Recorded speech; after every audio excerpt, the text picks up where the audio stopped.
Squidged one of my balls. Oh, do you ever do that when you sit there? Hi guys, welcome to AdamMcKola TV. I am Adam, he is Mr. Stephen Howson. Make sure you're checking out his channel. And of course, Stretford Paddock, which is in the comment. We just had a video for that. We're here to talk about Manchester United, obviously. The last time we did a video was before the season started. Obviously, between then, we've done lots of videos for other channels as well, man. But yeah, we're now talking about San Marino, Scotland this weekend, I think. You nervous? I actually did consider going. I really wanted for banter purposes, or to do some sort of a vlog or some sort. But then someone said, "Do you reckon like 4 Mancunians going up to Glasgow to watch a football match is a good idea?" And I was like, "It's an excellent point, well made." Why is that a bad idea? Yeah, we wanted to go to San Marino away, and think about it, right? Scottish fans. Yeah, but half. Did he like the English, mate? They're going to be pissed half the time. Yeah, and they'll be which fine. means they'll be well reasonable, I'm sure. Do you remember when we asked that guy outside Wembley after England-Scotland? We said, "One that pulled his knob out." Yeah. Didn't even need to finish the question. Yeah. That happened. Do I remember when a man showed us his knob in the street in November? Yes, I do. It was fucking Baltic, and he weren't even packing. No. Like, why would you pull out? Yeah, a dick that resembles a belly button? If you had something that went like that, and I was like, "Oh, mate, look, no," it was like just a little dainty little midget's thumb in a bush. Yeah. Anyway, United, Ollie, and the rest. Last time we were talking, we did predictions and all that stuff. We both predicted United to finish in the top 4, to be honest. And obviously, it fell apart quite quickly. Should Ole Gunnar Solskjaer be sacked, Stephen Howson? Absolutely not. Why? Because you can only piss with the cock you got. And we're not packing at the moment. Look, we are like that Scottish guy outside Wembley totally like in November. Like, a manager's only as good as the players he's got at his disposal.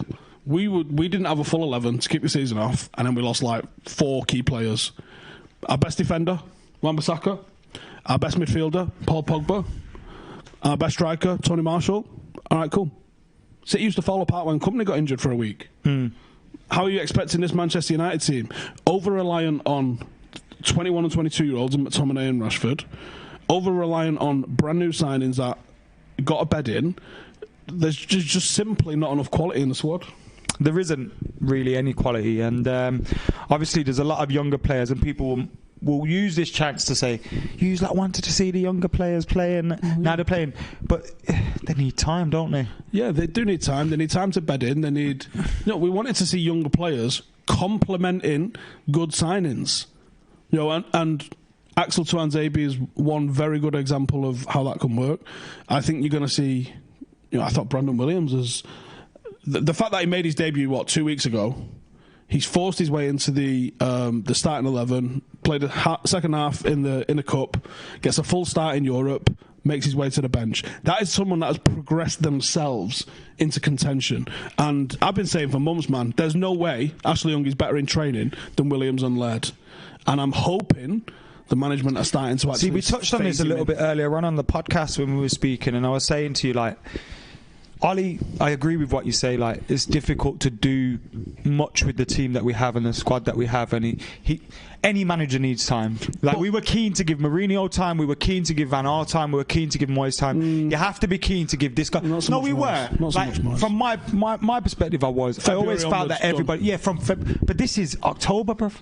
Yeah. And really, he's only had the job for this summer and now. You can't count the back end of last season when we had players that didn't really want to be there, playing lots of injuries, even some youngsters that have left the club since. So you can't really comment on the back end of last season in terms of it being Ollie's issue. But what I can look at this time around is he has to do a lot better with what he has. Yeah. Coaching, I'm not seeing any signs of that. These younger players that are coming in, they're all very good footballers, but they're not getting to showcase it. Now, Rashford, clearly out of form, doesn't start Greenwood, but you mentioned earlier that maybe something to do with the I think it's got to be. Like I said, I spoke to him. I chat to the players. I do know quite a few of the academy players, and I spoke to him. Yeah, friend. And they've said the level in physicality when they're coming off the pitch, they're dead, and the recovery takes a bit longer. So while we go, it's fucking 90 minutes. You play 90 minutes in the academy all the week. Fucking suck it up, go and play. They are saying, well harder. So maybe this slow phasing in of the players is what's needed. Mason hasn't lit it up properly. He's scored a couple of goals, but he's not completely smashed it. He's done well, and that's all you want from a young player coming in. Like Brandon Williams didn't light it up, did well. Like, that was a good performance. He didn't look out of place. No, he didn't. But he wasn't the best player on the pitch either. Yeah. It was like a so you go very encouraging, and Axel Tuanzebe's doing the same sort of thing. He's made a mistake, but he's very encouraging. Axel was like, when that Newcastle game finished, I kept thinking I would have been really devastated about that if I didn't see Axel. I feel like Axel is going up against this season Carroll is going to be meant for Axel. Like, no matter what happens to us as a team and where we finish and whether Ollie's here at the end of the season or not, for Axel Tuanzebe, for Mason Greenwood, this season is going to be quality. And maybe, as of yet, we haven't seen enough from them, but maybe even Andres Pereira, something clicks with him later on, or Timbo, or I don't know, someone else comes through. But the benefit of this season is obviously going to be the younger players that we bring through. The problem is we've got too many of them. Does Ollie get the time, get the windows to be able to implement the new signings? I don't think he does, unfortunately. Here's the thing, right? If the board get rid, then they have to be culpable for not backing that guy with some short-term signings, because everything that they've done in terms of losing some of the deadwood, promoting a fuck ton of an unprecedented amount of youngsters. We had 4 or 5 weekends where we had the youngest team in the league. That's valid. If they've done all of that, and all of the noises coming out of all the different players suggests that this is a long-term project. Now, if they get cold feet and bottle it 6 months into that appointment, that's on the board. You should have backed him with bigger signings. You didn't replace Ander Herrera. Criminal. You didn't replace Fellaini. Fucking who cares, right? You didn't replace Lukaku. Criminal. You can't go into this season. If Marcus Rashford's considered a winger, and a lot of people think he should be, then you went into this season with one first-team striker, which is a fucking disgrace. You can't count Mason Greenwood as a striker yet, because even though I think by the time he's 24, he'll be one of the most fucking deadly finishers and best strikers in world football. That's 7 fucking years away. And yeah, you look at it, and also the decisions that, because who did we speak to recently? I think I was speaking to Laurie from the Athletic, and he was saying from his understanding, it was Ollie's decision not to bring anybody in. And I kind of feel like if that's true, because you still have to take it with, a pinch of salt. Yeah. But if that's true, and Ollie genuinely didn't want any more signings, he must be really confident that he's getting time. Time at least. Now, and like you look at comparisons to Fergie's time. I've seen that a lot recently. Now I don't believe you give managers time like you did back in the day, because football's changed. But people behind the scenes at Old Trafford knew they weren't sacking Fergie. But people outside, we saw Terrar, Fergie, this, that and the other. So it's like maybe that behind the scenes, the impressions of what he's doing are different. But now we're hearing leaks from players saying they're not happy with the way things are. Are they Mourinho's ex-players? Who is that? Yeah, is that Matic? Who is that? Yeah, I don't know who that is, and I take them with a pinch of salt, because the things I hear is that they like training. McKenna is the guy that runs training. It's not Solskjaer that runs training. McKenna's the guy that runs training. He's one of the brightest coaches in the country, one of the most intelligent coaches in the country. You could see with what he did with his under-18 side just quite what he likes to coach football at. He's a technical coach. I also know that McKenna's doing extra coaching. He's putting little clinics on for people that are voluntary after training sessions are finished, for people to come in and work on their individual skills. That's not shit that happens by accident, and that's not shit that doesn't yield results eventually. I think you're right that they've set everything up to give this guy time. That doesn't mean they will, because this board is prone to fucking mad decisions. The decision to appoint him was a knee-jerk decision. So the decision to sack him could also become a knee-jerk decision. It could, but I thought it made a lot of sense. I think there's a lot of revisionism going over when he was appointed, because at the time, if you remember, we had like a dozen players that was on contracts that was just about to finish, and we had to plan our signings for the summer. And I know that Wan-Bissaka was agreed in March, on the back of Ole going to be getting the job, and loads of players, probably Marshall, definitely De Gea didn't sign until last month, but trust me, De Gea was done well before the end of that. Well, we knew it was done when we were in Singapore, right? And he kind of gave us a... When I said, you fucking signing a thing or what? And he was just... And he didn't answer me. He didn't answer, but we'd heard rumours all week he was signing. We kind of seen a little thing like... There was people saying there was a contractual clause of a loyalty bonus that got paid on the 1st of September, and everyone was like, he's signing after that. And he did. So, bang on. Yeah, we did. I didn't know from Singapore. I asked. I felt like we all kind of knew, though, because there was no panic that De Gea was leaving. No, there wasn't. There was no talk. No I don't think anyone really expected that. Will Ole be here at the end of the season? Yeah. I want him to be. I really want this to work. You know what's so bad? It's because I know how he feels. You know what I mean? We know he's hurting. We know there's no underhand. There's no snideness going on. He wants to do what's best for this club. And I've said this before, whether he's right or not for the job, I don't know. I still don't know. In fact, I'm leaning towards probably not.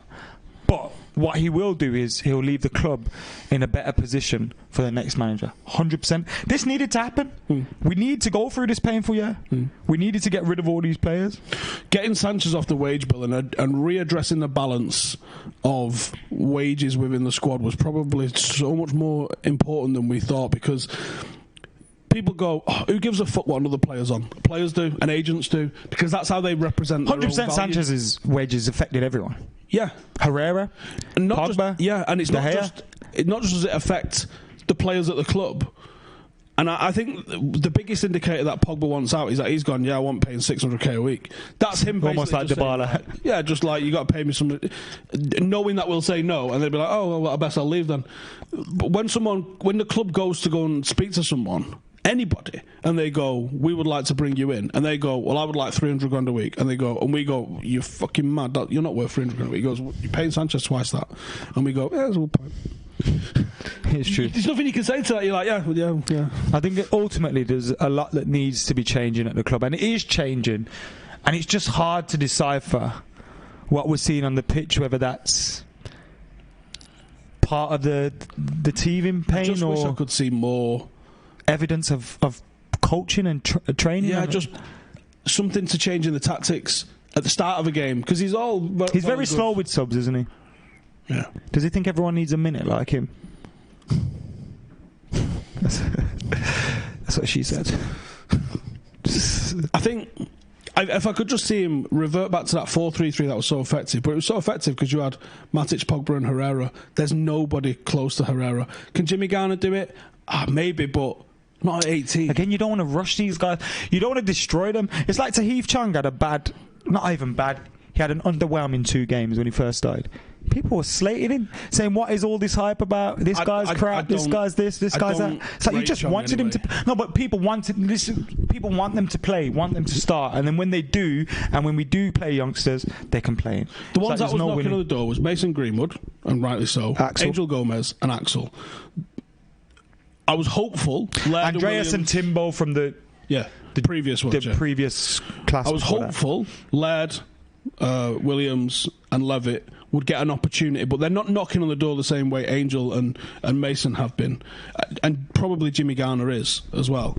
For me, Chong's a mad one, because when you look at what he's achieved, he was under-18s player of the year and he was under-23s player of the year back to back, but he won those 2 awards in about 20 games. And the reality of that is, when he was under-18s player, Mason Greenwood should have won that. I think it was Mason at the time. And under-23 player should have been Jimmy Garner. He's won 2 awards that for political reasons and I think voting reasons, people voted for him because he's recognisable, because he's got a mad hair. Yeah. And he's an attacking player. Yeah. They always get... Jimmy Garner was the player of the year last ultimately, it's not the younger players' problems that we have here, but... I think because of winning 2 back-to-back awards, and he was a bought... The club will always push a bought academy player, because there's a value attached to them. They'll always push a bought first-team player because there's a value attached to them. And I think because of that, I think Tahith could do with a loan. He looks like someone that needs a loan move. Yeah, probably maybe in the Eredivisie or something like that. Play for... where did he come from? Final? PSV? He's like... There's not that much difference between him and Marcus in the grand scheme of things. But there's a lot of difference. Yeah. I feel sorry for Marcus. That's another conversation. We'll have that later. Anyway, you do think Ole's going to be here at the end of the season? Only because that would be the right thing to do. But that doesn't mean that our board won't do that. I hope he is, but I personally don't think he will be. I don't think he'll be here by Christmas. You just got to ask yourself logically, who the fuck comes in and turns this around? Now, I think Ole could be improving on what we do, without a shadow of a doubt. But that's not to say that this is all his doing. People want, he did it. JFK, smoking gun, grassy knoll. Sometimes it's more nuanced, and sometimes there's messy answers to stuff. And I think at the moment there's a messy answer to United. We're fucking miles away from City and Liverpool. And just like with JFK, the Americans are behind it. Is that getting us shut down? Nah, you're right. We'll be all right. Guys, let us know if you think Ole will be there at the end of the season. I don't think he'll be here at the end of this year, to be honest. Unfortunately, I don't want to see him sacked. I want to see him succeed. But the fear that I had at the start of the year, the fear that I had when he started with the permanent job, was that we'll be in this position. And unfortunately, it's coming true. So on that sad note, make sure you subscribe to Mr. Stephen Howson and Stretford Paddock. Check out the video we did for them guys as well. What's it called again? Comment Club. So check that out. Make sure you subscribe to AdamMcKola TV. Check out the FTD podcast. And we're out of here before McKola gets told. See you in a bit.